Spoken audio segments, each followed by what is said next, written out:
आम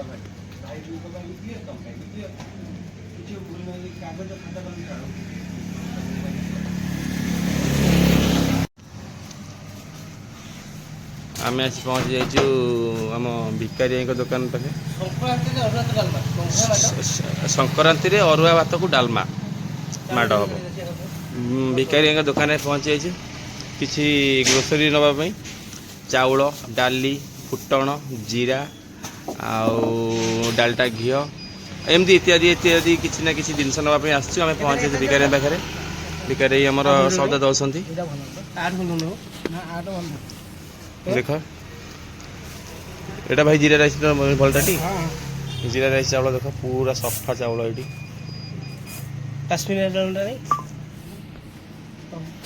आज डालमा अरुआ डालमा हम संक्रांति रे अरुआ डालमा करी खाइबाटा तार जो मजा तो आउ कौटी आपण मैंने पाइबे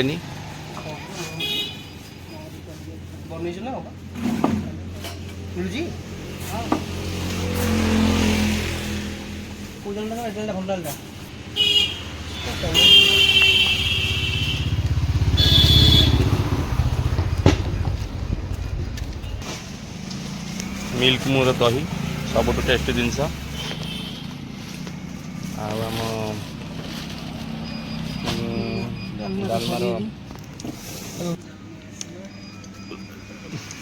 जीरा एति जीरा दियो लंका 3-4 खंडे दियो सेमती मागणा पैसा बटर ना मागणा से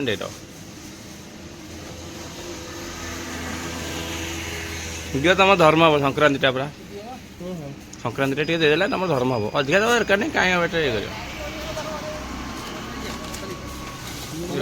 हाँ मागणा तो चलो ये आम दुकान मालिक देख ये दुकान काम करती ये हूँ दुकान मालिक ये दुकान काम करती कर्मकर्ता जड़े किंतु निजू भावनी मु जने मालिक बोली आ बेसी तो किसी कहबनी आम जेहेतु गराक आम गराक आसचु आम तो अधिका कहटा ठीक नुह तथापि नक नक बहुत किसी कहीदेली देख मालिक देख ये हूँ दुकान मालिक ये दुकान काम करती खाई भी दरमा नहीं अधिका कथा कहले चाकरी ना तथापि आसिक मागण खटती मागण कहीं खटती आम कहीं जापारनु तुम दुकान रे कौन अच्छी जो बाहर कौच आलू बैगण आलू तो देल बैगण टमाटो कखारू बीन सब रखिच ओ मालिकाणी रखिच बहु कथा कौच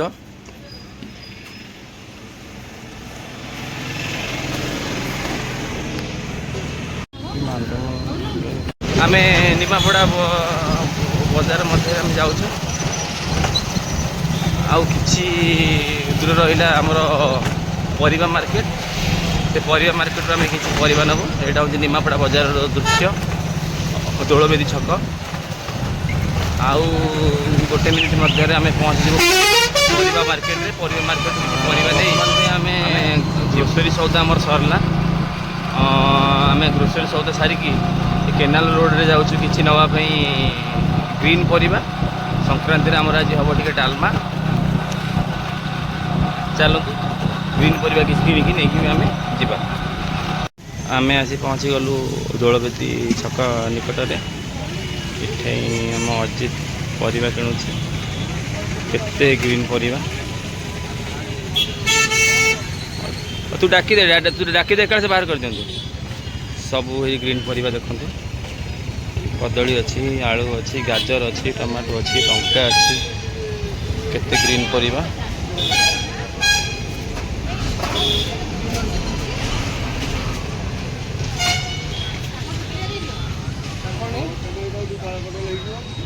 काकण देखिए सेपटू नहीं जाए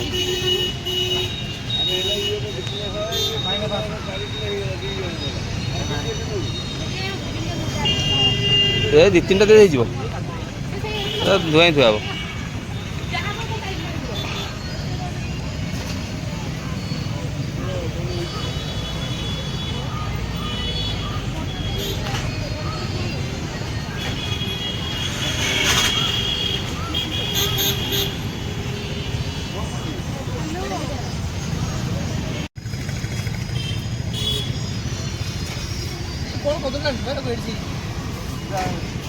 ଦେଖନ୍ତୁ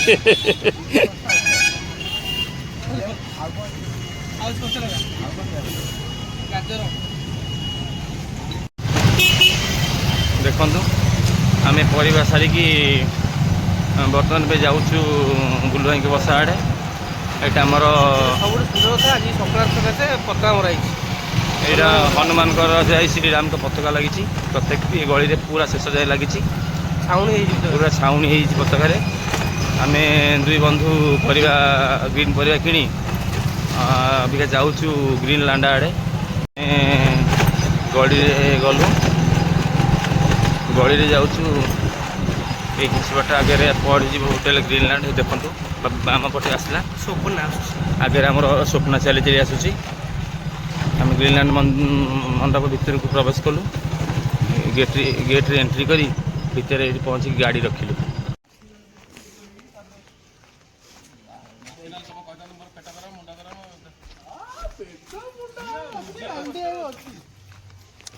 ଭାଇ ଭାଇ ମାର୍କେଟରୁ ସବୁ ଆଣିଦେଲୁ ପରିବା।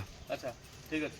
ଆଉ ଟିକେ ସ୍ୱପ୍ନାକୁ କହୁନାହାନ୍ତି ସେ ଜିନିଷ ଆଣିବା ପାଇଁ। ହଉ ଆଉ କେତେ ଜଣ ପାଇଁ ଆମର କ'ଣ ପକେଇବା କହୁନାହାନ୍ତି। ଯାହା ତ ପଡ଼ିଥିବ ସେଇଥିରେ ହବ। ଆଉ ପାପନେଇ ରହିବେ ତ? ତମ ସାମ୍ବାଦିକ ବନ୍ଧୁ ତ ପ୍ରବଳ। ଆମେ ଜଣେ ଜଣେ ବି ଗୋଟେ ଗୋଟେ କିଏ ବୁଢ଼ା ହେଇ କହୁଛି ମୁଁ ଗୋଟେ ମୁଁ ସେଇ କଥା କହିଲି ବା। ଏବେ ତିନି ଫାଳ ଆମର ବାହାରିଲା ଧନିଆ ପତ୍ର, ମାଟି ଆଳୁ, ଆଉ ବାଇଗଣ, ଗୋଧି ଛୁଇଁ। ଗୋଧି ଛୁଇଁ ଭାଇ ତା ନା ଗୋଧି ଛୁଇଁ ନୁହେଁ, ଝୁଡ଼ଙ୍ଗ, କାକୁଡ଼ି। ତାପରେ ସ୍ୱପ୍ନ ଆଣି ରଖିଲା ଟପ, ବାଲିଟି, କଠୁଲି, ବାହାରିଲା କଦଳୀ। ତାପରେ ଏମିତି ଇତ୍ୟାଦି ଇତ୍ୟାଦି ବିଭିନ୍ନ ପ୍ରକାର ଗ୍ରୀନ୍ ପରିବା। ଆଉ ଆମର ଏଇଠି ବାହାରିଲା ଚାଉଳ, ଡାଲି, ମସଲା ମସଲି, ଘିଅ। ଆଉ ସ୍ୱପ୍ନ ଆମର ଗଲା ଆଣିବା ପାଇଁ ପାଲ। ବୁଲୁ ଭାଇ ବି ଅଛନ୍ତି ପାଖରେ। ବୁଲୁ ଭାଇ ବସିଲେ କାଟିବା ପାଇଁ କିଛି ପରିବା କାଟିବେ। ଦେଖନ୍ତୁ ଆମର କଟା ଚାଲିଲା କିଛି ଏ ପରିବା। ଭାଇ ବାଇଗଣଟା ଲାଷ୍ଟରୁ କାଟି ନା ସେ କଳା ପଡ଼ିଯିବ। କଟା ମାନେ ସେ ପାଣିରେ ପଡ଼ିକି ରହିବ। ଅଜିତ ଆମର ଏଠି ସବୁ ଜିନିଷ ସବୁ ବାହାର କରିସାରିଲାଣି ପନିପରିବା। ବୁଲୁ ଭାଇ ପୁରା ଆଜି ସଂକ୍ରାନ୍ତିରେ ପୁରା ଜୋରସୋରରେ ଲାଗିଯାଇଛନ୍ତି ପନିପରିବା କାଟିବାରେ। ଆଜି ସବୁଦିନ ଆଞ୍ଚ ବସିବା ଭିତରେ ସବୁବେଳେ ଆମେ କହୁ ଆଞ୍ଚ ବସେଇବା କିନ୍ତୁ ଆଜି ଫାଇନାଲି ଆଞ୍ଚ ବସିଯାଇଛି। ପୁଣି ସଂକ୍ରାନ୍ତିରେ ଆରମ୍ଭ ହେଇଛି ଆଞ୍ଚ। ନିହାତି ଭାବରେ ଆଜି ଗୋଟେ ଅଲଗା ପ୍ରକାର ଗୋଟେ ନିଆରା ମଜା, ପବିତ୍ର ଦିବସ, ନିଆରା ମଜା କହିବାକୁ ଗଲେ ଚଳେ। ହିନ୍ଦୁମାନଙ୍କର ପବିତ୍ର ପର୍ବ ଆଜି ମହାବିଶ୍ୱ ପଣା ସଂକ୍ରାନ୍ତି। ଆଜି ଆନନ୍ଦର ଉଲ୍ଲାସ ଖେଳି ଯାଇଛି ଆଜି ଏଠି। ଆହୁରି ଆମର ଆଉ କିଛି ବନ୍ଧୁମାନେ ବି ଆସି ପହଞ୍ଚିବେ ଆଉ କିଛି ସମୟ ମଧ୍ୟରେ। ଆଜି ହେଉଛି ଯେଉଁ ମାଆଙ୍କର ଯେଉଁ ଆଜି ହୁଏ ଝାଞ୍ଜ, ଯେଉଁ ଚାଲେ ଯେଉଁ ମାଆଙ୍କର ପର୍ବ, ଯେଉଁ ପଣା ସଂକ୍ରାନ୍ତିରେ ଯେଉଁ ସବୁ ଚାଲନ୍ତି ନିଆଁରେ, ସବୁ ଦଣ୍ଡ ଫାଟୁଆ କହନ୍ତି। ସବୁ 10-15 ଦିନ କାଳ ଯେଉଁ ସବୁ ନିୟମରେ ରୁହନ୍ତି, ଠାକୁରଙ୍କର ଗୋଟେ ନିୟମ ଥାଏ। ତାଙ୍କ ନିୟମରେ ରହିକିରି ଆଜି ସବୁ ଯାହାକୁ କହନ୍ତି ଝାଞ୍ଜ, ନିଆଁରେ ଚାଲନ୍ତି। ଆଜି ତାଙ୍କର ଖରାରେ ସମସ୍ତେ ନିଆଁରେ ଚାଲିବେ। ଆଉ ସମସ୍ତେ ବନ୍ଧୁମାନେ, ସାମ୍ବାଦିକ ବନ୍ଧୁମାନେ ସିଆଡ଼େ ଯାଇଛନ୍ତି। ସେପଟେ କିଛି ସମୟ କାଟି ଆସିକି ରୋଷେଇରେ ପହଞ୍ଚିବେ। ଫାଇନାଲି ଆସି ଗ୍ୟାସ୍ ବି ପହଞ୍ଚିଗଲା। ଆମର ସ୍ୱପ୍ନା ନେଇ ଆସିଲା। ସ୍ୱପ୍ନ ଆମର ବାଲ୍ଟିରେ ଯଦି ପାଣି ବାଲ୍ଟି ଦେଇଦିଅନ୍ତା ଆହୁରି ଅତି ଉତ୍ତମ ହୁଅନ୍ତା। ଦେଖନ୍ତୁ ଫାଇନାଲ୍ ଆଜି ରୋଷେଇ ଯାହା ହେଉଛି ଆଞ୍ଚ ବସିଲା। ଏମିତି ସମ୍ପର୍କ ଥାଉ। ଦେଖନ୍ତୁ ଯିବା। ଆଜି ହିନ୍ଦୁମାନଙ୍କର ଏକ ପବିତ୍ର ଦିବସ। ଏ ଦିବସରେ ଏଇଟା ଆମେ ଓଡ଼ିଆମାନଙ୍କର, ହିନ୍ଦୁମାନଙ୍କର ଏଇଟା ନୂଆ ବର୍ଷ, ନବବର୍ଷ ଭାବରେ ଗଣା ହୁଏ। ମହାବିଶ୍ୱ ସଂକ୍ରାନ୍ତି, ପଣା ସଂକ୍ରାନ୍ତି ଭାବରେ ଆମେ ଓଡ଼ିଆରେ କହୁ। ସେଇ ପର୍ବ ଆଜି। ଆଉ ଆଜି ଟିକେ ଇଚ୍ଛା ହେଲା କ'ଣ, ଆଜି ଟିକେ ଅରୁଆ ଡାଲମା। ସବୁ ତ ଆମେ ଖାଉଛେ ଆମିଷରେ ବୁଡ଼ି ରହିଛେ। ତେଣୁ ଆମେ ଦେଖିଲେ ଯେ ନାଇଁ ଆଜି ଗୋଟେ ପବିତ୍ର ଦିବସ, ଏଠି ଆଉ ଆମିଷ ପିଆଜ ରସୁଣ ଆମେ ଗ୍ରହଣ କରିବା ନାହିଁ।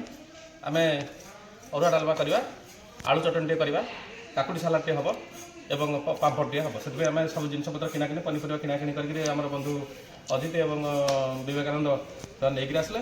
ବର୍ତ୍ତମାନ ରୋଷେଇ ଆରମ୍ଭ ଖୁବ୍ ଅଳ୍ପ ସମୟ ପରିବା କଟାକଟି ସରିଲା ପରେ ଆମର ଡାଲମା ପାଇଁ ପାଣି ଗରମ ବସିବ। ତାପରେ ଆମେ ପ୍ରସ୍ତୁତ କରିକି ଭୋଜନ କରିବୁ। ଆମେ ନିହାତି 8-10 ଜଣଙ୍କ ପାଇଁ ଭୋଜନ ପ୍ରସ୍ତୁତ କରୁଛୁ। ଆଉ କିଏ କିଏ ଆଜି ଗୋଟେ ପବିତ୍ର ଦିନ, ପିଆଜ ଆମିଷ ପୁରା ବନ୍ଦ। ଆଜି ଆଉ କିଏ ଆସିଯାଉନାହାନ୍ତି ଭାଇ ଦେଖ ସବୁବେଳେ ଲାଣ୍ଡିଂ କରନ୍ତି ଲୋକମାନେ। ଲାଣ୍ଡା ବି ଲାଣ୍ଡା ଲାଣ୍ଡା ପ୍ରୋଗ୍ରାମ ପଳେଇ ଆସି ଆସି ପହଞ୍ଚେ। ଆଉ କ'ଣ କିଏ ଭାଇ ଆସିଯାଉନାହାନ୍ତି ଆସୁନ ଅଛନ୍ତି ଆଉ କିଏ କିଏ ଆସିବେ କି ନା ସବୁ ଲ୍ୟାଣ୍ଡିଂ କରିବେ। ଲାଣ୍ଡା ହେବ ବିଶ୍ୱଜିତ ବିଶ୍ୱଜିତ ଆସିବେ ଲ୍ୟାଣ୍ଡ କରିବେ। ଲ୍ୟାଣ୍ଡଫଲ୍ ଗୋଟେ ହେଉଛି। ହଁ ବର୍ତ୍ତମାନ ପାଇଁ ଆପଣମାନେ ସବୁ ଶୁଣିଲେ ଭାଇଙ୍କର ଏଠି ଲ୍ୟାଣ୍ଡଫଲ୍ ହେଉଛି। ଆମ ଲାଣ୍ଡାରେ ସବୁବେଳେ ପାଇଁ ଲ୍ୟାଣ୍ଡଫଲ୍। ଯେତେ ଘୂର୍ଣ୍ଣି ଝଡ଼ ଆସୁ କି ବାତ୍ୟା ଆସୁ ମହାବାତ୍ୟା ଆସୁ ଏଇଠି ଲ୍ୟାଣ୍ଡଫଲ୍ ସବୁ ଲ୍ୟାଣ୍ଡଫଲ୍ ଏଇଠି। ଯେହେତୁ ଆମର ଏଇଟା ମୁହାଣ, ଆମର ଏଇଟା ମୁହାଣ, ସବୁ ମାଛମାନେ ଆସି ଆମର ଏଇଠି। ଆମର ଫାଇନାଲି ସବୁ ଜିନିଷ ଆରମ୍ଭ ହେଇଗଲା, କଟାକଟି ସବୁ ଚାଲିଲା। ରୋଷେଇ ଫାଇନାଲି ନା ଆରମ୍ଭ ହେବ। ବାଡ଼ିଆ ଡାଲମା ବିନା ପିଆଜ ରସୁଣରେ କେବଳ ଅଦାରେ ହେଉଛି ପ୍ରସ୍ତୁତ ହେଉଛି ଆମର। ଅଦା କଞ୍ଚାଲଙ୍କା ଛେଚାରେ ଆମର ହେଉଛି ଡାଲମା, ବାଡ଼ିଆ ଡାଲମା। ଆପଣମାନେ ନିହାତି ଭାବରେ ଡାଲମା ଖାଇଲେ ଭାଇ ଆମର କେମିତି ହେଉଛି ଆଉ ଚାଖିବେ ମଧ୍ୟ। ଝୁଡ଼ଙ୍ଗ ଛୁଇଁ ଆମ ପାପୁନି ଭାଇ ବଡ଼ ଭାଇ ଆସି ପହଞ୍ଚିଲେ। ପାପୁନି ନେଇ ଆସି ଆମର ରୋଷେଇରେ ଆଜି ଯୋଗଦାନ ଦେଲେ। ବହୁତ ଖୁସି ଲାଗିଲା। ବହୁତ ଦିନ ପରେ ଆମର ଆଜି ଫାଇନାଲି ରୋଷେଇ ହେଲା, ବସିଲା। କୋଉ ଯାଏଁ ଗଲା ରୋଷେଇ? ରୋଷେଇ ଆମର ଫାଇନାଲି ପରିବା କଟା ଶେଷ ହେବା ଅବସ୍ଥାରେ, ଶେଷ ପର୍ଯ୍ୟାୟରେ। କେବଳ ଆମର ରହିଲା ଲାଣ୍ଡାଟା ଆମର ଆଣିକି ଆସିବ ହେଉଛି ଡିଆସିଲି ମ୍ୟାଚିସ୍ ବକ୍ସଟା ଲାଣ୍ଡା ଆଣିକି ଆସିଲେ ଆଉ ଅନ୍ୟାନ୍ୟ କାର୍ଯ୍ୟକ୍ରମ ଆମର ଆରମ୍ଭ। ସେଟା କୁକୁଡ଼ା ଗୁହାଳ କରିଦେଇଛି। ସଂକ୍ରାନ୍ତି ହୁସିଆର। ଖରାରେ ଗରମ ହେଇଯାଉଛି, ଗଛରେ ପାଣି ଦିଆହେଉନି, ତାତୁଣି ହେଇଯାଉଛି। ସେ ଖରାରେ ଗରମ ହେଲେ ଧରିଯାଉଛି। ସେମିତି କାଟି ଦିଅନ୍ତୁ ଭିତରେ।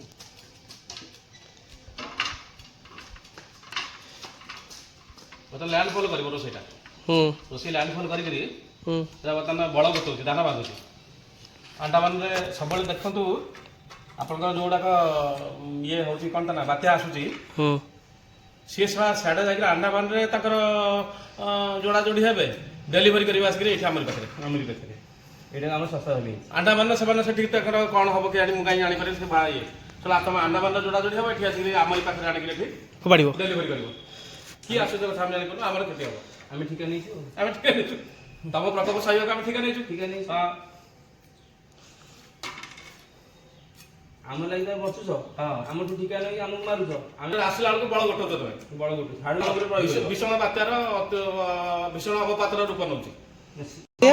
ବୋଲେ ଯୋଉ ଗୁଳୁଗୁଳି ହେଇଯାଉଛି, ଆମେ ଗରିବ ଗୁରୁବା ଲୋକ, ଆମେ କୋଉଠି କେମିତି ବସୁଛୁ? ହଁ ଆମେ ଠିକା ତଳକୁ ପଡ଼ିଲେ ଟଙ୍କା 200 300 ରୋଜଗାର କରିବୁ। ବୋଲେ ଯୋଉ ଗୁଳୁଗୁଳି ହେଇଯାଉଛି, ଉଲ୍ଟା ବାତ୍ୟାର ସମ୍ଭାବନା ଆପଣଙ୍କର 17 ରୁ 21 ଭିତରେ ଦୋଷ ପାଇଯିବ ସବୁ। 17 ରୁ 21 ତାରିଖ ଭିତରେ ବାତ୍ୟା, ପ୍ରବଳ ବାତ୍ୟା। ଆମେ କହିଲେ ଲୋକ କହିବେ, ଆମେ କହିଲେ ଲୋକ କହିବେ, କହିଲେ କହିବେ କହୁଛୁ। କହିଲେ କହୁଛି ଆଉ ସେ ଯାହା ହଉଛି ଲୋକମାନଙ୍କ ସହିତ ଆମର ଏମିତି ସମ୍ପର୍କ ଥାଉ। ହଁ ଏମିତି ସମ୍ପର୍କ ଥାଉ, ଚାଲିଥାଉ। କିଲୋ ମଝିରେ 240 ହେଇଥିଲା। କ'ଣ ପାଇଁ ହଉଛି କେଜାଣି ଆମେ କାହିଁ ଜାଣିପାରୁନୁ। ତମେ ତାର କ'ଣ ଖାଇବ କୁହ? କ'ଣ ଖାଇବ କୁହ? ଆଉ ପୁଣି ମଝିରେ ମଝିରେ ଏ ଖାଦ୍ୟ ଟାଇମ୍କି ଗୋଟେ ଗୋଟେ ଲ୍ୟାଣ୍ଡଫଲ୍ ହେଇଯାଉଛି। ଆଳୁ ଥିଲା ଏବେ 10 ଟଙ୍କା 12 ଟଙ୍କା, ବର୍ତ୍ତମାନ ଆଜି ହେଉଛି ଆଳୁ କିଲୋ 30 ଟଙ୍କା ପାଖାପାଖି ହେଲାଣି। ତା ଭିତରେ ଏଇ ଯେଉଁ ଲ୍ୟାଣ୍ଡଫଲ୍ର ଯେଉଁ ଅତ୍ୟାଚାର ସହି ହେଉନି। ମାନେ ବଞ୍ଚିବା ପାଇଁ ଆମକୁ କିଛି ସଂଘର୍ଷ କରିବା ପାଇଁ ପଡ଼ୁଛି। ସେମାନେ ବଡ଼ କରୁଛନ୍ତି, ଆମ ପ୍ରୟୋଗ କରିବେ, ଆମେ ଗରିବ ଗୁରୁବା ଲୋକ।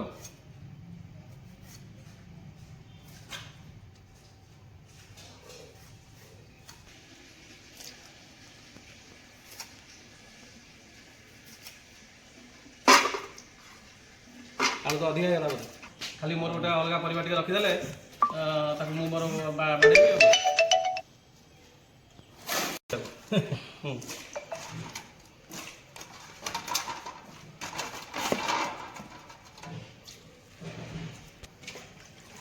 ଏଇଟା ହଉଛି ବାଇଗଣ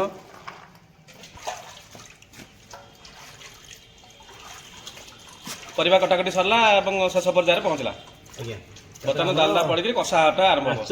ଗୋଟେ କାଚା ମାର୍କା କଷାଟା ହେବ, କାଚା କଷାଟା ହେବ, ଆଉ ଡାଲମାଟା ବାହି ହେବ, ଜିରା ଲଙ୍କା ଗୁଣ୍ଡ ପଡ଼ିବ, ଛୁଙ୍କଟା ହେବ, ନାଲି ଲଙ୍କା ଫୁଟଣ ଦେଇକି ପଞ୍ଚ ଫୁଟଣ ଟପ ପଞ୍ଚ ଫୁଟଣ। ଭାଇ ଆପଣ ତ ଖାଇବେନି ଆମେ ସାରୁଆଡ ପଠେଇଲେ ଭଲ ଥାନ୍ତା। ହଁ ମୋର ଆଉ ନଜର ସାରୁନି କହିଲେ ନେଇ ଆସିବ। ନା ଆଉ ଆଣିପାରିବ ନା ଏଇ ପ୍ରୋସେସ୍ ଭାଇ କେମିତି କ'ଣ ରୋଷେଇ ହବ?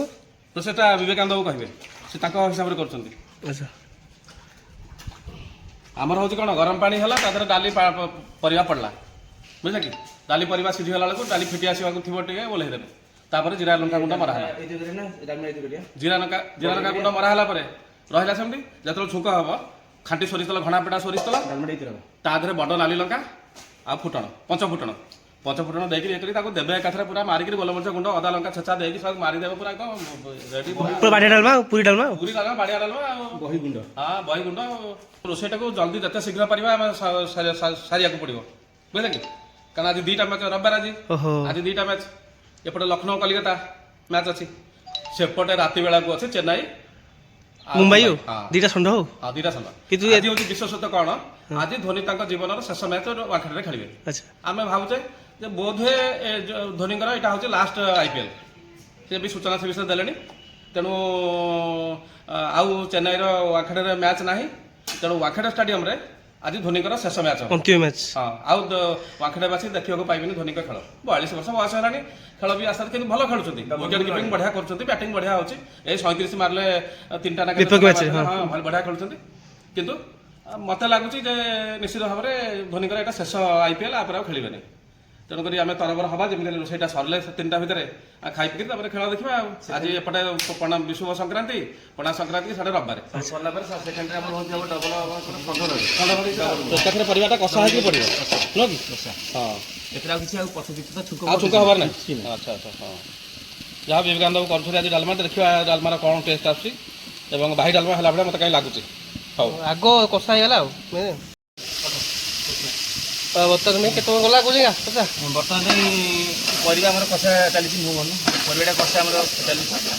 ଆଉ ତା ଭିତରେ ଆମ ପାଇଁ କିଛି ବଡ଼ି ଭଳିଆ ମାନେ ଖରା ହେଉଛି ଗରମକୁ ପହଞ୍ଚିଗଲା ଆମର କୋକାକୋଲା ଟାଇମ୍ରେ ଗୋଟେ ପହଞ୍ଚିଲା ମାନେ ବଡ଼ି ଏନର୍ଜିଟା ଟିକେ ହେବା ପାଇଁ ଆକ୍ଟିଭ୍ ପାଇଁ। ବର୍ତ୍ତମାନ ଆମ ଏନର୍ଜି ପୁରା ଡାଉନ୍ ଅଛି।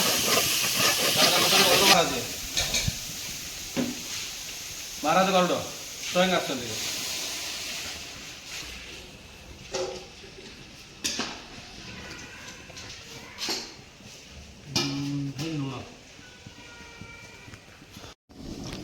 ବର୍ତ୍ତମାନ ଦେଖ ଆମର ଡାଲମା ଶେଷ ହେବା ଅବସ୍ଥାରେ, ଆଉ 5 ମିନିଟ୍ରେ ଶେଷ ହେବ।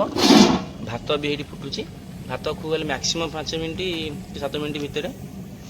ଆଉ ଏପଟେ ଆମର ସବୁ ସଲା, କାକୁଡ଼ି ବି କଟା ଚାଲିଲାଣି, ସଲାଟ ଦହି ବାଇଗଣ ଆମର କାକୁଡ଼ି କଟା ଚାଲିଛି। ଅଜିତ ବାବୁ ଦେଖନ୍ତୁ ଗୋଡ଼ ଗୋଟା ଆଡ଼େ, ପନିକି ଗୋଟା ଆଡ଼େ, କାକୁଡ଼ି ଗୋଟା ଆଡ଼େ, ଟମାଟୋ ଗୋଟା ଆଡ଼େ, ଗାଜର ଗୋଟା ଆଡ଼େ, ସବୁ ମାନେ ଅଙ୍ଗ ପ୍ରତ୍ୟଙ୍ଗ ସବୁ ଭିନ୍ନ ଭିନ୍ନ ଜାଗାରେ ପଡ଼ିଛି, ବସିପାରେନି। ଦେଖନ୍ତୁ ଫାଇନାଲି ଭାବରେ ସେପଟେ ବୁଲୁ ଭାଇଙ୍କର ବି ଡାଲମା ଫୁଟିବା ପରେ ସିଏ ବି ସରିବ। ସବୁ ଆଉ ମ୍ୟାକ୍ସିମମ୍ ହେଲେ 15-20 ମିନିଟ୍ ସବୁ ସବୁ ରେଡ଼ି ହେଇଯିବ। ଆସନ୍ତୁ ଖାଇବେ। ଯେଉଁମାନଙ୍କର ଇଚ୍ଛା ଅଛି ତ ଆସନ୍ତୁ ଖାଇବେ, ଯେଉଁମାନଙ୍କର ଇଚ୍ଛା ନାହିଁ ତଥାପି ବି ଆସନ୍ତୁ ଟିକେ ଖାଇଦେଇ ଯିବେ। ବୁଲୁ ଭାଇ ବି ଏଠି ବସିଛନ୍ତି, ଗୌଡ଼ ମହାଦେବ ବି ଏଠି ବସିଛନ୍ତି ବହୁତ ମନ ଦୁଃଖରେ। ଆଚ୍ଛା ଆପଣଙ୍କର କ'ଣ ହେଇଛି ଗୌଡ଼ ମହାଦେବ? ଆପଣ କାହିଁକି ଏମିତି ମୁହଁ ଶୁଖେଇ ବସିଛନ୍ତି? ଆପଣଙ୍କର ସେଇ ଯେଉଁ କୁଲକୁଲି ଗିଲିଗିଲିଆ ଯେଉଁ ମଖମୁଲିଆ ହସ ନା, ଆମେ ତ ତମ ହସରେ ଖାଲି ଫିଦା ହେଇଯାଉଛୁ। ଆଉ କ'ଣ ଖବର କୁହ? ବର୍ତ୍ତମାନ ଆମର ଚୈତାଳି କୋଉ ଯାଏଁ ଗଲା? ଆମର ଫାଇନାଲି ଭାତ ଶେଷ ହେବ। ବର୍ତ୍ତମାନ ଭାତ ଗଳା ହେବ, ଡାଲମା ବି ଶେଷ ହେଲା। ଆଉ 15 ମିନିଟ୍ ମଧ୍ୟରେ ଆମର ଭକ୍ତମାନେ ସବୁ ପହଞ୍ଚିଯିବେ ବିଶ୍ୱଜିତ ଆଉ ଟେରୁ ଭାଇ। ହଁ ସଂକ୍ରାନ୍ତି ଜାଣିପାରିବା। ଆପଣ ଆସନ୍ତୁ, ମିଶନ୍ତୁ, ଦେଖିବେ ଆପଣ ଖାଦ୍ୟ କେମିତି ହେଇଛି। ପୁରା ଘରୋଇ ଖାଦ୍ୟ ବହୁତ ତିଆରି କଲା ଭଳିଆ, ସେଥିରେ ମସଲା କିଛି ନାହିଁ। ଆମ ଭାତ ଆମ ହାଣ୍ଡିଶାଳ ଠିକ୍ ସିଝୁଛି ଏବଂ ଫୁଟିଲାଣି ଆସି। ଆଉ ପାରି 20-25 ମିନିଟ୍ ଭିତରେ ସରିବ। ସବୁ ପନିପରିବା ପଡ଼ିଛି, ଆଳୁ ପଡ଼ିଛି, କଖାରୁ ପଡ଼ିଛି, ବାଇଗଣ ପଡ଼ିଛି, ବିନ୍ ଛୁଇଁ ପଡ଼ିଛି, କଷା ଡାଲମା, ପୋଟଳ ପଡ଼ିଛି, ତାପରେ କଦଳୀ ପଡ଼ିଛି, ଦେଶୀ ଆଳୁ ପଡ଼ିଛି, ଝୁଡ଼ଙ୍ଗ ପଡ଼ିଛି, କାଙ୍କଣ ପଡ଼ିଛି, ସାରୁ ବି ପଡ଼ିଛି, ସବୁ ଇତ୍ୟାଦି ଇତ୍ୟାଦି ଗ୍ରୀନ୍ ପରିବା ପରିବା ପଡ଼ିକି ଗୋଟେ କଷା ଡାଲମା ହେଉଛି ପୁରା ବାହି ଡାଲମା ପୁରା। ଡାଲମାଟା ଟିକେ ଆମର ଫୁଟିଲାଣି ଦେଖନ୍ତୁ।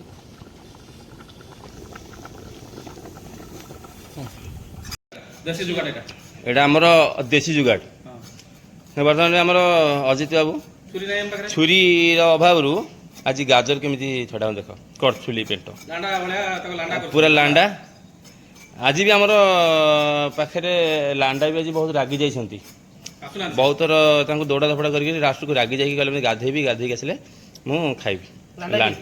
ଲାଣ୍ଡା ଆମର ଲାଣ୍ଡା ହେଉଛି ଇଏ ସ୍ୱପ୍ନା ସ୍ୱପ୍ନା ଲାଣ୍ଡା ସ୍ୱପ୍ନା ଏୟାରଟେଲ୍ ସ୍ୱପ୍ନା ଏୟାରଟେଲ୍ ନା ହଁ ସ୍ୱପ୍ନା ଏୟାରଟେଲ୍ ଯାହା ହଉ ଏସବୁ ଲାଟେଷ୍ଟର ଅପଡ଼େଟ୍ ନା।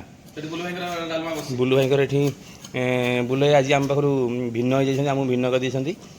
ତାଙ୍କର ଟିକେ ଅଲଗା ପ୍ରକାର ରୋଷେଇ। ଭାଇଙ୍କର ଖାଇବେନି ହେଲା ସାରୁ ଖାଇବେନି, ଡାଲଟା ଘିଅ ଖାଇବେନି, ବହୁତ କିଛି ବାରଣ ଅଛି ବହୁତ ରେଷ୍ଟ୍ରିକ୍ସନ୍ ଭିତରେ ରହୁଛନ୍ତି। ସେଥିପାଇଁ ଆଜି ଆମକୁ ଭିନ୍ନ କରିଦେଇଛନ୍ତି, ଅଲଗା କରିଦେଇଛନ୍ତି।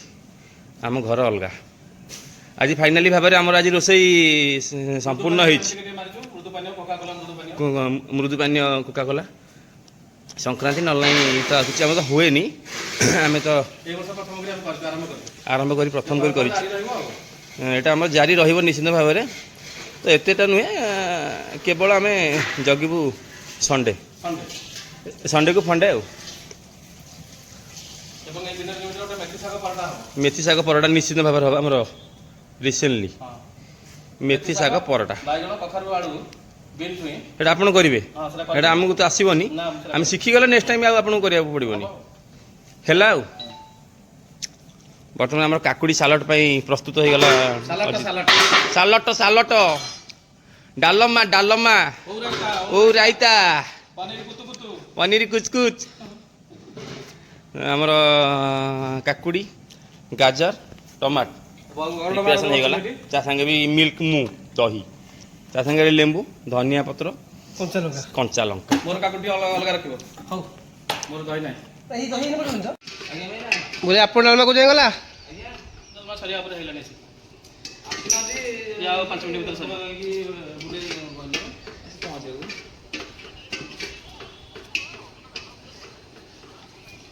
ଆରେ ଆସନ୍ତୁ।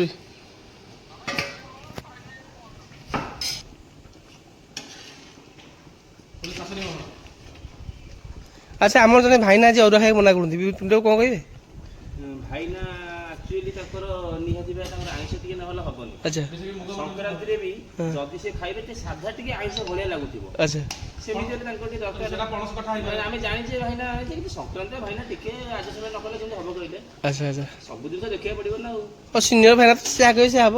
ଆପଣ ଯାହା କହିବେ ସେ ହବ। ସେ କ'ଣ କହୁଛନ୍ତି? ଭାଇନା ଆଜି ଆସୁନାହାନ୍ତି ଖାଇବାକୁ, ଅରୁଆ ଡାଲମା ଖାଇବେନି।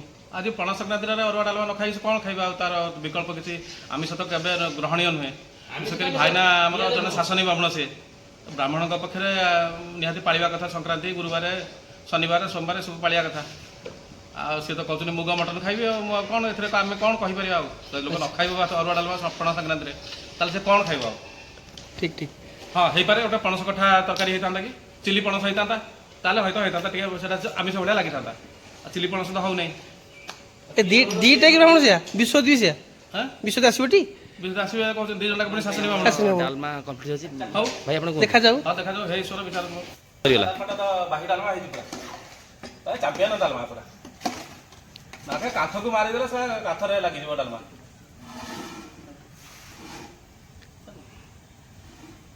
ଚାଖିକି ଦେଖନ୍ତୁ ଗୋଟେ ଆଳୁ ଦେଖୁଛୁ କ'ଣ ଫିଟି ଯାଇଛି ଡାଲମାଟା ପୁରା ଚାଖିଲେ ନମ୍ବର ଫିଟି ଯାଇଛି। ରେଡ଼ି ଲୁଣ ପଡ଼ିବ ଟିକେ ପଡ଼ିବ। ଲୁଣ ପଡ଼ିବ ଲୁଣ ଖାଇଲା ବେଳେ ପକେଇବେ ଖାଇବା କି କ'ଣ କରିବା? ଡାଲମାଟା କ'ଣ କେମିତି? ଡାଲମା ଟଣ୍ଟେଜ ଲାଗିବ ଟିକେ ଆଉ ଟିକେ ବସିଗଲେ ଭଲ ଲାଗିବ। ଟିକେ ଲୁଣ ପଡ଼ିବ। ମାନେ ଡାଲମା ବାହି ହେଇଛି। ବାହି ହେଇଛି। ବାହି ଡାଲମା ଆମର ଫାଇନାଲି ଡାଲମା କମ୍ପ୍ଲିଟ୍ ସରିଛି। ଡାଲମାର ଆମର କିଛି ମିଳିଲା, ଭଲ ଫିଡ଼ବ୍ୟାକ୍ ମିଳିଲା ନିଶ୍ଚିତ ଭାବରେ। ଭାତଟା ବସିଛି, ଭାତଟା ସରିଗଲେ ସରିଲା ଆଉ। ତାହେଲେ ଆମର ବର୍ତ୍ତମାନ ଆଉ କିଛି ସମୟ ମଧ୍ୟରେ ଆମେ ଭୋଜନ ଗ୍ରହଣ କରିବା। ଠିକ୍ ଅଛି। ଆମର ବାଡ଼ିଆ ଡାଲମା, କାନ୍ଥନେସା ଡାଲମା ବି କମ୍ପ୍ଲିଟ୍। ତାପରେ କାକୁଡ଼ି ସଲାଟ ବି କମ୍ପ୍ଲିଟ୍। ଭାଇଙ୍କର କ'ଣ ବସିଛି ଭାଇ କମ୍ପ୍ଲିଟ୍ ତ ଡାଲମା ସରିଲାଣି କେବଳ ଛୁଙ୍କ ହବ ଆଚ୍ଛା ସରିଲା ବଘରା ହବ ବର୍ତ୍ତମାନ ଆମର ଇଏ କଚି ଘନି ସୋରିଷ ତେଲରେ ଭାଇଙ୍କର ଟିକେ ଅଲଗା ପ୍ରକାର ଛୁଙ୍କ ପୁରା ଘଣା ପେଡ଼ା ପୁରା ଘଣା ପେଡ଼ା ସୋରିଷ ତେଲ ମୁଷ୍ଟାର୍ଡ ଅଏଲ୍ ସମସ୍ତେ ବର୍ତ୍ତମାନ ପାଇଁ ରୋଷେଇ ଆମର ସମ୍ପୂର୍ଣ୍ଣ ଭାବରେ ସମ୍ପୂର୍ଣ୍ଣ ହେଇଛି ଆଉ ଗରୁଡ଼ ମହାଦେବ ବି ଅପେକ୍ଷାରେ ଅଛନ୍ତି କେମିତି ଆମେ ଭୋଜନ କରିବୁ ବଣ୍ଟି ମହାରାଜ ବି ଆସିବେ ଆଉ ଲାଣ୍ଡା ବି ବର୍ତ୍ତମାନ ପାଇଁ କିଛି ସମୟ ଭିତରେ ଲ୍ୟାଣ୍ଡଫଲ୍ କରିବେ ସମ୍ପୂର୍ଣ୍ଣ ଭାବରେ ଆମର ସବୁ ଭୋଜି ସମ୍ପୂର୍ଣ୍ଣ ହେଇଛି ଖାଲି ଆମର ପତ୍ର ପଡ଼ିବାଟା ବାକି ରହିଲା ଆସନ୍ତୁ ସମସ୍ତେ ବସିକି ଆମେ ଭୋଜନ କରିବା ବର୍ତ୍ତମାନ ପାଇଁ ଆମର ତ ରୋଷେଇ ସବୁ ସମ୍ପୂର୍ଣ୍ଣ ହେଇଗଲା ଏଇଟା ଚାଲିଛି ଗୋଟେ ଆଳୁରେ ଗୋଟେ ନୂଆ ପ୍ରକାର ଗୋଟେ ଆଳୁ ଚକଟା ହେଉଛି ଗୋଟେ ନୂଆ ଗୋଟେ କାର୍ଯ୍ୟକ୍ରମ ହେବ ସେଇଟା ମୁଁ ତ କହିପାରିବିନି ଅଜିତା ପିଲା ବନାଉଛନ୍ତି ଆଳୁରେ ସିଝା ହେଇକି ଆଳୁଟାକୁ କ'ଣ ହେଉଛି ଆକୁ କ'ଣ ମୋତେ କ'ଣ ମଠା ମାନେ ଆଳୁ ମଠା ଏମିତି କ'ଣ ନାଁ ସେ କହୁଛନ୍ତି ଆଳୁ ମଠା ଗୋଟେ କ'ଣ ଆଜି ଦେଖିବା କେମିତି ଆଳୁ ମଠାଟା କେମିତି ହୁଏ ତାକୁ ଖାଇବା ଆଉ ବର୍ତ୍ତମାନ ବି ଦେଖନ୍ତୁ ଆମର ଆଳୁ କ'ଣ ମଠା ଆଗ ପଡ଼ିଲା ଅଦା ଫୁଟଣ କଞ୍ଚା ଶୁଖିଲା ଲଙ୍କା ଭୃଷଙ୍ଗ ପତ୍ର ତାପରେ ଆଳୁରେ ଟିକେ କ'ଣ ପାଣି ଦିଆ ହେଇକି ଗୋଟେ ଆଳୁ ମଠାଟେ ବନେଇବ ନିହାତି ଭାବେ ଟେଷ୍ଟ ହେବ ଆଉ ବାହି ହବ ଗୋଟେ ବାହି ଆଉ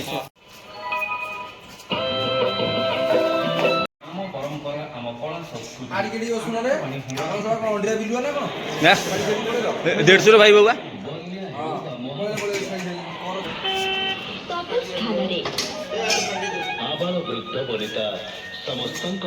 ଦଳଙ୍କ ଠାରୁ ବଣ୍ଡା ଏବଂ କୋୟାଙ୍କ ଯାଏ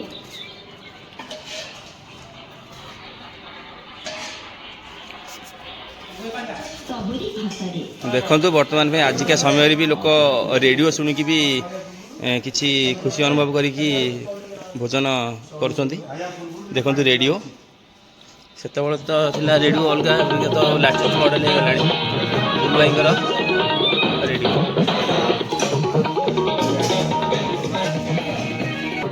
ନମସ୍କାର ଆକାଶବାଣୀ କଟକ ଆଞ୍ଚଳିକ ସମ୍ବାଦ ପଢ଼ୁଛନ୍ତି ଲହରିକା ପଟ୍ଟନାୟକ ମୁଖ୍ୟ ସମ୍ବାଦ ରାଜ୍ୟରେ ଭକ୍ତି ଓ ଶ୍ରଦ୍ଧାର ସହ ପାଳନ କରାଯାଉଛି ପବିତ୍ର ମହାବିଷ୍ଣୁ ସମ୍ପୂର୍ଣ୍ଣ ରୋଷେଇ କମ୍ପ୍ଲିଟ୍ ହେଇଛି ଶେଷ ହେଇଛି ସମସ୍ତେ ବସିକି ରୋଷେଇ ଖାଉଛନ୍ତି ଦେଖ ଇଏ ଗୋଟେ ଆଜି ସଂକ୍ରାନ୍ତିରେ ପଣା ସଂକ୍ରାନ୍ତିରେ ଗୋଟେ ନିଆରା ମଜା ପାଖରେ ଆମର ଅଛନ୍ତି ଗୁଗୁ ବାବୁ ଅଛନ୍ତି ଅଜିତ ବାବୁ ଅଛନ୍ତି ଆଉ ଗରୁଡ଼ ମଧ୍ୟ ବି ଅଛି ଆଉ ବୁଲୁ ଭାଇ ଅଛନ୍ତି ଆଉ ସବୁ ଆମ ଭାଇମାନେ ଅଛନ୍ତି ଗୋଟେ ଖୁସି ମଜାରେ ଆଜି ରୋଷେଇ ପଣା ସଂକ୍ରାନ୍ତିରେ ଗୋଟେ ଅରୁଆ ଭାତ ଡାଲମା ଆମର ଲାଣ୍ଡାରେ ଲ୍ୟାଣ୍ଡଫଲ୍ କରିଛି ଦେଖନ୍ତୁ ଇଏ ଗୋଟେ ନିଆରା ମଜା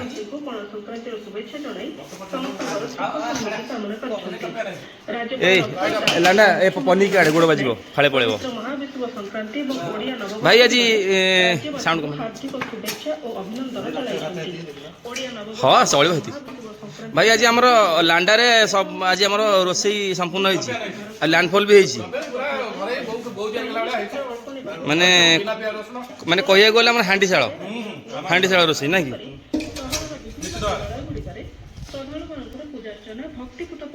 ଅଜିତ ବାବୁ କ'ଣ ରୋଷେଇ କେମିତି କ'ଣ ହେଇଛି ଆଚ୍ଛା ଲାଣ୍ଡା କ'ଣ କେମିତି ହେଇଛି ଗୌଡ଼ କ'ଣ ରୋଷେଇ କେମିତି ହେଇଛି ଟପ୍ ଗୁଗୁ ବାବୁ କ'ଣ ରୋଷେଇ କେମିତି ହେଇଛି ଟିକେ ଫିଡ଼ବ୍ୟାକ୍ ଦେଲେ ଭଲ ଲାଗନ୍ତା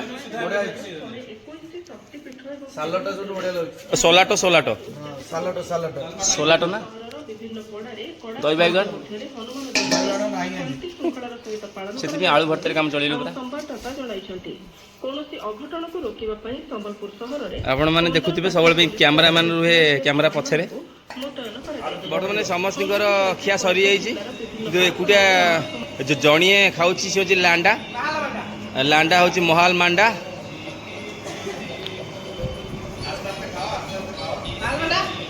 ବର୍ତ୍ତମାନ ପାଇଁ ଆମର ଆଜି ଡାଲମା ପୁରା ଶେଷ କାକୁଡ଼ି ସାଲାଡ଼ ବି ଶେଷ ଭାତ କିଛି ବଳିଛି ଆଉ 2 ଜଣ 3 ଜଣ ଖାଇଲା ପରିକା ଆଳୁ ଭର୍ତ୍ତା ବି ଶେଷ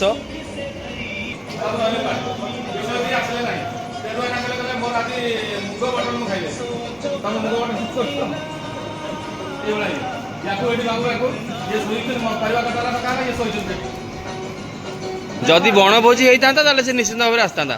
ବଣଭୋଜି ହେଇନି, ଚିକେନ ମଟନ ହେଇନି ଆଉ। ତାକୁ ରୋଷେଇ ଆରମ୍ଭ ହେଇ ପଳେଇଲା, ଇଏ ଖାଇଲା।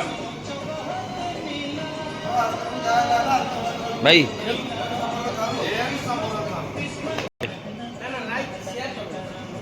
ଏକାଡେ ଲାଇକ୍ ସେୟାର କମେଣ୍ଟ କରନ୍ତୁ, ଏମିତି ସମ୍ପର୍କ ରହିଥାନ୍ତି। ଏମିତି ଲାଇକ୍ କରନ୍ତୁ, ସେୟାର କରନ୍ତୁ, କମେଣ୍ଟ କରନ୍ତୁ।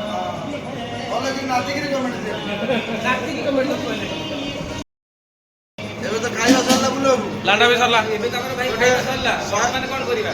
102 ରୁମ୍ ଟା କଲେ ଟିକେ ଏସି ରୁମ୍ ରେ ଟିକେ ଶୋଇବା। ମତେ ରୋଷେଇ ଭଲ ହେଇଥିଲା, ଟପ୍ ଲାଗିଲା ନା ନାଇଁ? ଭଲ ଲାଗିଲା ସମ୍ପର୍କ ଥାଉ ଆମର ଲାଇକ୍ କରିବେ, ଆଉ କଣ କରିବେ? ସବସ୍କ୍ରାଇବ କରିବେ, କମେଣ୍ଟ କରିବେ, ଲାଇକ୍ ସେୟାର କମେଣ୍ଟ କରିବେ। ଆମ ନିଶ୍ଚିତ ଏମିତି ସମ୍ପର୍କ ଥାଉ। ଆଉ ଗାଜିଆବାଦ ଯିବେ ଗାଜିଆବାଦ ଗାଜିଆବାଦ ଯିବେ, ଗାଜା ଟିମ୍ ଯିବେ। କମେଣ୍ଟ ଦେବେ। ଠିକ ଅଛି।